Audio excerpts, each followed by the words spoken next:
Assalamualaikum warahmatullahi wabarakatuh. Selamat pagi anak-anak. Marilah sebelum pembelajaran kita mulai, kita berdoa terlebih dahulu untuk minta perlindungan dari Allah Subhanahu wa taala.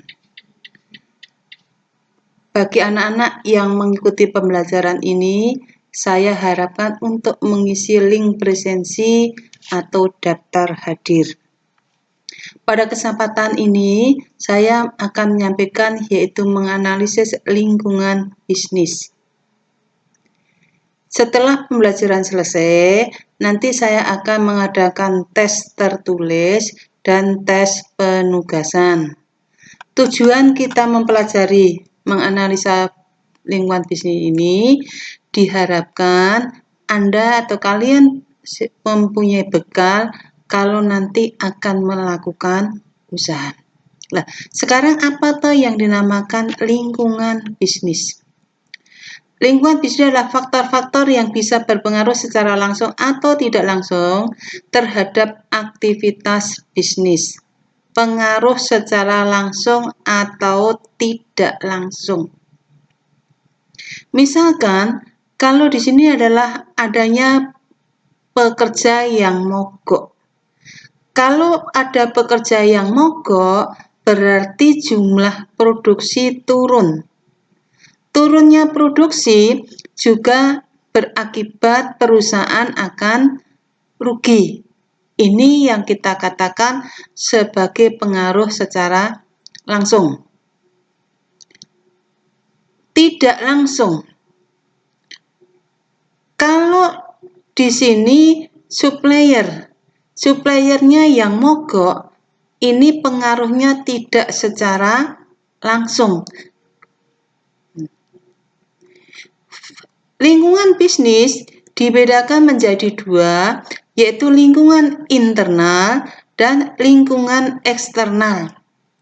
Lingkungan eksternal dibedakan menjadi dua, yaitu lingkungan mikro dan lingkungan makro.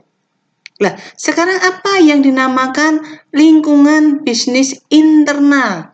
Internal berarti dalam. Berarti faktor-faktor yang ada atau yang berasal dari dalam perusahaan itu sendiri yang berpengaruh terhadap bisnis. Faktor apa saja? Ada tenaga kerja, modal, bahan baku, alat produksi, manajemen, dan pemegang saham. Ini apabila perusahaan berbentuk perseroan terbatas.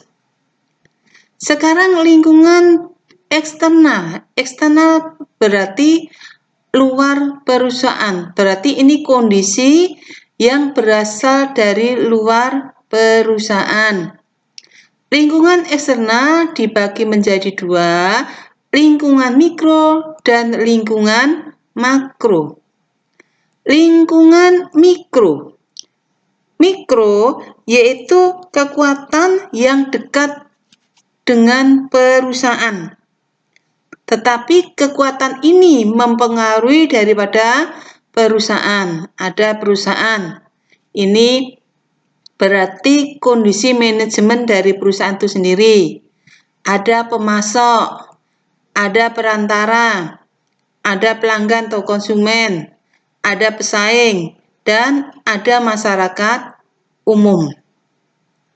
Yang kedua, lingkungan makro. Kondisi di luar perusahaan, tetapi ini pengaruhnya tidak secara langsung. Ada demografi. Memang pertambahan penduduk ini merupakan peluang bagi bisnis. Tetapi, mampu nggak perusahaan memenuhi kebutuhan tersebut? Yang kedua, ekonomi. Sekarang dalam kondisi COVID-19, ini juga mempengaruhi, tetapi pengaruhnya tidak secara langsung. Alam, sumber alam kita sekarang semakin berkurang. Ada kemajuan teknologi, ada teknologi. Perusahaan dituntut menggunakan teknologi yang baru. Politik dan sosial budaya. Nah, inilah nanti yang kita pelajari di dalam lingkungan bisnis. Tugas kalian yaitu mencari pengaruh-pengaruh yang ada di dalam lingkungan internal dan eksternal tadi, bagaimana pengaruhnya terhadap bisnis. Tugas ini dalam bentuk tulisan, terus kamu bisa mengirim lewat link atau lewat WA. Kalau masih ada pertanyaan, kamu bisa mengirim lewat e-learning atau lewat WA. Nanti saya juga akan menanggapi lewat e-learning atau lewat WA. Demikian materi yang saya sampaikan. Terima kasih. Wassalamualaikum warahmatullahi wabarakatuh.